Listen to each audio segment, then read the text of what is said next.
random crime, just criminality. We have a crime problem. We need your help.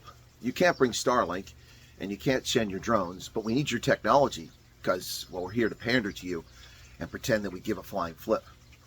These are the words of cackling hyenas sitting there joking, jovially laughing as video was shown of a man who sings "Kill the boar, kill the boar."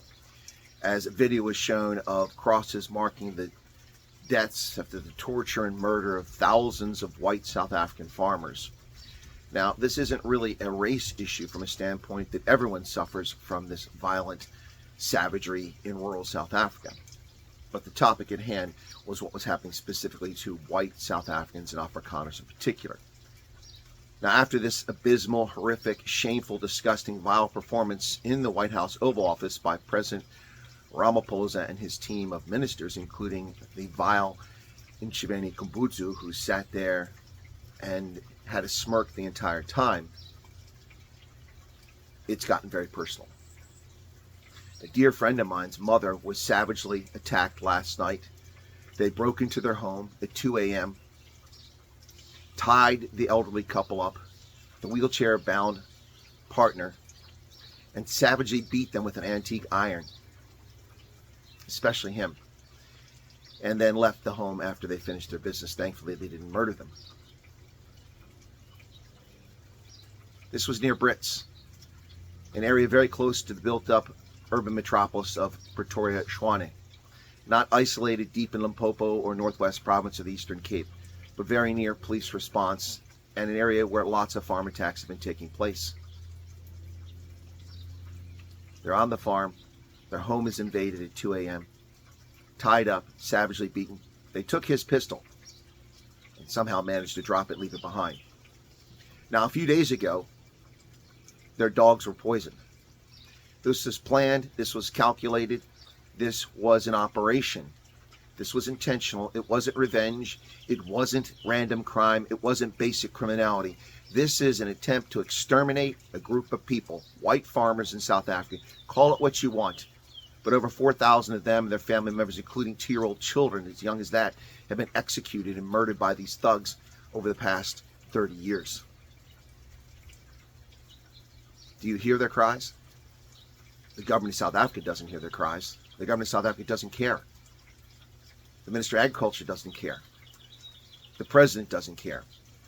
The Minister of Police diminishes what happens by lying about statistics, claiming that no farmers were killed, or only one farmer was killed. Only one white farmer was killed. Really? One is too many. 26,000 violent murders in South Africa every year. This is personal. You've attacked a friend of mine's mother, savagely beat her. You think you're getting away with this? You think people don't have the ability to find out who you are?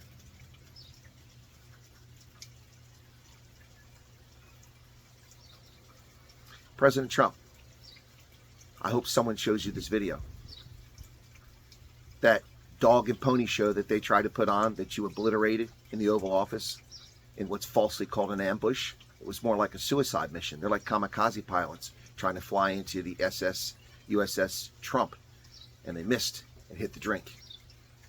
You fired your rounds and hit the mark. The world must know what's happening in South Africa. Every day this garbage happens. Every day. Thankfully, these people aren't murdered. But who's out there to protect them? Not the police. Not the commandos. The ANC, under a racist, bogus argument, disbanded that organization nearly 20 years ago. It wasn't perfect. It wasn't ideal. It was a part-time reserve force, but it did provide a deterrence. The justice system provides no deterrence. People commit murder. They're given a life sentence, which isn't life. They get out in a number of years. This is personal. You scumbags have made a huge mistake in attacking this family. Trust me. You will regret this action.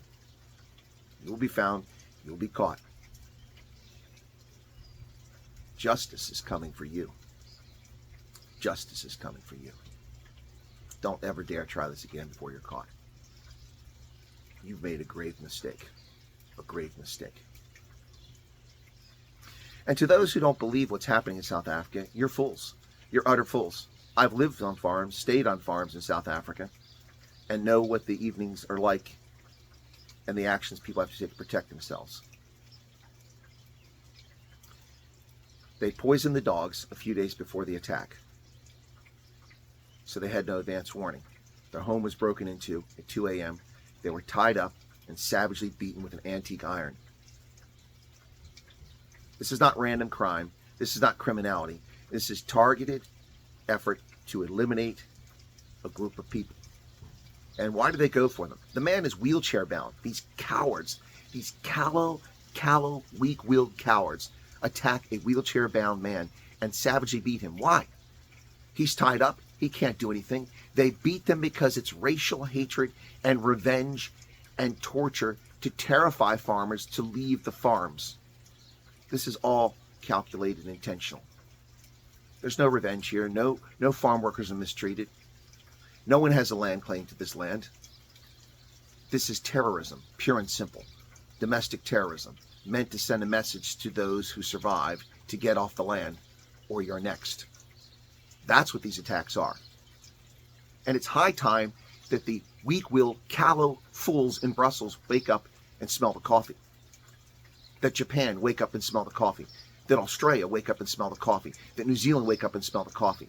That the United Kingdom get off its ample lard ass and smell the coffee and say and do something about this nonsense. Because the government of South Africa will not do anything to protect people in rural South Africa, black, white, or brown, until every single farmer's been exterminated. They won't do anything. They've made that clear. It's not a priority crime. We don't care. It's just basic criminality. And people get murdered over and over and over again. Assaulted, attacked, robbed. It's not basic criminality, folks. It's a targeted, intentional campaign. We can show you where the attacks occur. We can show you the frequency of it. We can give you the names of the murdered. It doesn't take a cryptological system to break the code. It's pretty obvious what's happening here. President Trump, it's time for action. That action can be as simple as sending a very stern warning privately to the government of South Africa. If they don't take action, there'll be consequences. But something must be done here. The world allows people to be murdered in such a fashion, stands by and watches. It's not on the scale of Rwanda, but it's just as vile and repulsive watching 850,000 people be butchered in Rwanda, or watching what happened in Cambodia under Pol Pot. When people are intentionally targeted and eliminated because of their skin color, because of their ethnicity, or their faith, the world must take action. What say you, South Africa, Mzansi, world? Have you had enough of this nonsense? I have. This is personal. These are people whom I know. And it's unacceptable.